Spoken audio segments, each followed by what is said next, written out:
I paid most dearly for at home was not voting for the Target store on 5th Street in Santa Monica. It's a disappointment to me because I didn't think I could because of traffic issues. There would be thousands of cars on 5th Street, and I didn't think we could handle it. But the disappointment is over the years I've been trying to get some developer to develop a moderate cost department store in Santa Monica, somewhere in the city, and I've had no luck at that. And that's been a disappointment for me. Okay, the first budget item that we need to do when you get elected is Get a longer arm. wireless Or I'll mics. get a longer arm, or a longer voice, one or the other. Longer arm. Well, as for disagreeing with some things the council's done, it's no secret I've been on the short end of a few votes, and I don't regret a single vote I have cast, even when I've stood alone on things like cutting down healthy trees in our downtown, or the heights. I was the only councilman who voted against all those last-minute height increases in the new land use plan. But I have changed my mind on issues. I just try to do it before I vote. And a good example would be hedges. When that first came up, there was an ordinance on the books. I thought, okay, we have to enforce it. I did a handlebar tour of the city, saw what the landscaping looked like, realized what we had to lose, changed my mind, and voted for a plan with grandparents of the existing landscaping, and I'm glad I did. Thank You you. have 45 seconds. Thank you. I see 2 homeless people. I walk to work every day. I live on 14th Street. I work on 19th and Wilshire. And I say hello to them, and they say hello back. And it's just, I walk back and forth probably 3 or 4 times a day. They're always there.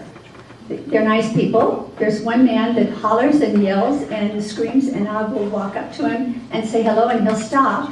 And then when I get past him, he hollers and screams again. I think that we have nice, we really have worked hard on taking care of the homeless in Santa Monica, and I think that we've done a good job.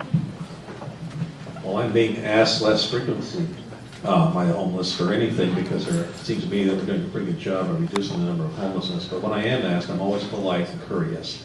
I think you should react to anyone that approaches you nicely if they're being nice. If they ask for money, I'm sorry, I don't give money. If they ask for other kinds of help, or if they indicate they're hungry, I will direct them to our shelter there at Olympic and 5th Street, or to other services. Step up on 2nd Street sometimes, if it seems like it's appropriate. That's what I do. Thank you. The first thing I do when I encounter someone who's homeless is I think there, but for the grace of God, go I. I mean, been very fortunate in my life to recognize others have not been. So I walk a lot with my dogs, and for whatever reason, they're conversation starters. If someone wants, who's living on the streets, wants to talk to me about my dogs or wherever else, I'm happy to stop and talk to them. In terms of whether they want some money, I make an evaluation of what their situation is. If someone has a permanent disability of one sort or another, clearly is in need of money, I give them money. If it looks like someone is relatively able-bodied, then I try to direct them to Chrysalis or St. Joseph's or our Ocean Park Community Center, and one of the many places we have in this town where you can go there and get some help and get your life back on track. Well, first of all, I don't presume to know on site who's homeless and who's housed. But if someone homeless approaches me, I make eye contact and say hello and mean it. I think that's the biggest gift we can give somebody in that situation, is just a human connection. It must be really lonely out there, you know? If someone asks me for money, I say no thank you. Because I know what services we provide in this city. And our effective, compassionate homelessness programs have now lowered the number of people suffering on the streets by 19% in the last 2 years. So I know they work. I help get the feeding programs out of the parks and indoors where there's some dignity and where they're connected with real social services. I champion housing first, getting people a place to live first and foremost, and that works. Our programs are working now. Pretty much the same. I mean, you treat human beings as human beings, and you are polite. I don't give money. Sometimes I do, actually, depending on what kind of mood I'm in, to be honest with you. And depending on how the person has approached me, and whether I have money to spare that day. I live close to the promenade. I haven't actually seen a decrease in the number of homeless or panhandlers. I've been in Santa Monica for 12 years. I have seen a decrease in some of the homeless and aggressive panhandling in Palisades Park, which is nice. And when I am approached, I also mentioned step up on 2nd or OPCC or the other services that are available. Well, first, let me say, I think the city's doing an excellent job. Jolie Rusk and the Social Service Department are doing exemplary work to get housing. Ed Edelman was hired by the city for a couple of years, doing a great job to make this a regional issue, and our council is recognizing that. Mayor Bobby Shriver has been doing exemplary work to try to get the homeless vets housed up there in Westwood. I've been working on this issue for years. I still remember a softball game we organized between the police department and the homeless, and a lot of community meetings. I try to make my best judgment when someone asks me for money. You want to have tough love, you want to be compassionate, you have to deal with each issue differently because individuals respond differently. Well, I don't believe we should foster dependency. You can give a man a fish or you can teach him how to fish. My older brother has been homeless on and off. I've been my brother's keeper for over 40 years until I realized that I was his enabler. I can remember him going through detox and moving from the East Coast to the West Coast to Hawaii because he's leached off the system. He knows how to work the system really well. And he's in Hawaii now. He's living in subsidized housing and methadone maintenance. Some people you cannot change their behaviors. So I think we need to take a new look at drug dependency and mental illness and have to find new solutions without enabling. Thank you very much. I tend to know most of the homeless people in Santa Monica because I serve on food lines and done a lot of volunteer work. And so I tend to know the people that approach me. If I have money, I definitely give it out. I try to give at least $1 if I have the money. But I always refer people to either the Daybreak Day Shelter for women or Ocean Park Community Center for men. And I try to emphasize that they must get a counselor and try to get off the street.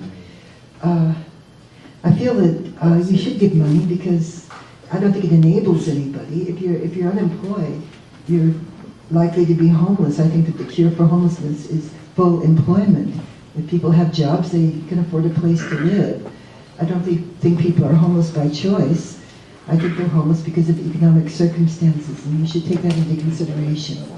Thank you. Yeah, I don't give out money to the homeless. There's so many services here in town, and I find that volunteering at those facilities like OPCC. I grew up with Ken Schoenlaw, who started Claire Foundation.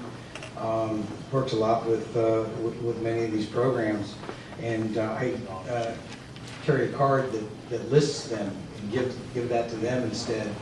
I think that Bobby Shriver has really done a very nice job in the last few years, but being a lifelong resident over the last 20 years, I've seen it get beyond epidemic. And I think the Ed Edelman had said something or through all of his research that enforcement with the services is enforcement coupled with services. Thank you.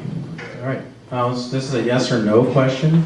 And do you support a well-placed and properly managed medical marijuana dispensaries in Santa Monica? Yes or no? We'll start with Bob since you're a pharmacist.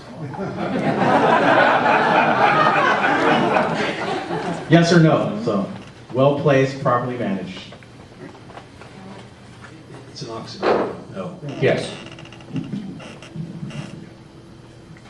Yes, I do. Yes. Yes. Yes. Yes, definitely. I'm for decriminalization, So, no? and Tommy Chong is a supporter of my. Okay, great. And Okay. No. I'm urging everyone to vote, please vote yes on Y and yes, yes on YY.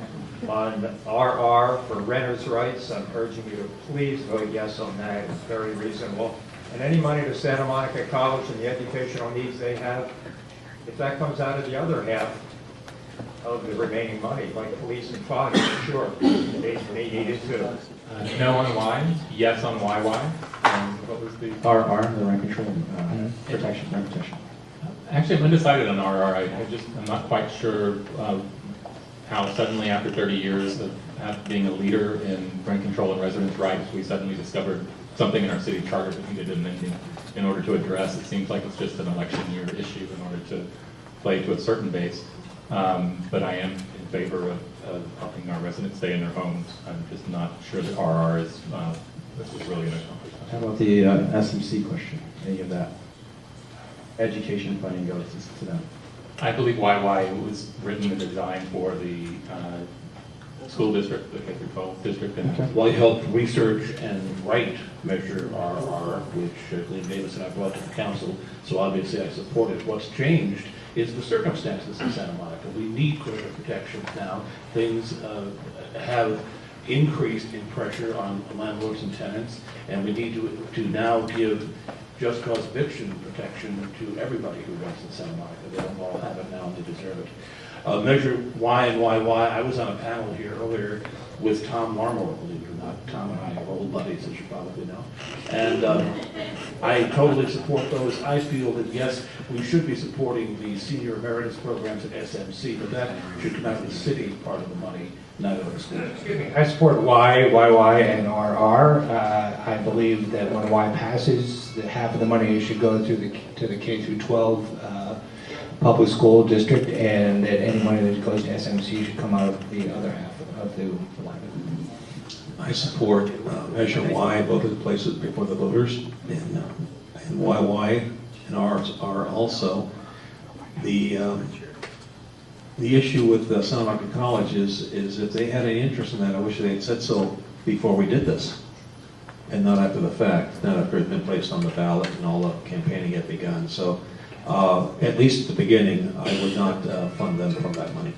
I do not support Measure Y. I think that we have taxed the residents enough in this city. I think that we can find the money somewhere else. YY, I'm undecided on. RR, I do support it, although I think it's a election issue that's been made up. Why? I think it's pretty much is self-explanatory there. I believe in Mayor Schreiber's original thought that you need better budgeting in our city council before we start taxing the people. As far as if it passes YY to go to the schools, I certainly support every bit of any support that the schools can get. RR, I think it's not a necessary thing. I've seen a lot of people deal with the rent control board and on both sides, and I think we have a fair mitigation of those rent control laws already. I definitely support RR. Tenants need all the help and all the support they can get. And I definitely support Y and double Y. I think that Santa Monica College could get money out of the second half of Y rather than taking any money away from the elementary and high school kids. This is not a time to cut taxes. We need more to make up for the shortfall from the federal government and from Sacramento. I come from a generation that thought we could solve all the problems of the world by throwing money at it, and I've come to the realization that this is a very rich city, and we're not solving problems. So we have to take a different approach. I think as far as renters are concerned, we have to pretty much focus on the low-income tenants. They need our help the most. There's a lot of wealthier tenants that have been moving into Santa Monica lately, and they're able to afford the high rents, but we need to really, we used to help our low-income tenants a lot more than we do now, and I know people that are being harassed by landlords, and the city isn't helping them. As far as Santa Monica College, it's very wealthy. It's a university, really. It's not a college. And they bring in all these students from around the world. I would like to see seniors be allowed to take the emeritus courses with or without credit. I'm a senior myself. I just got my Medicare card. But and I believe in lifelong learning. But I think we can find the money. Santa Monica College can find the money.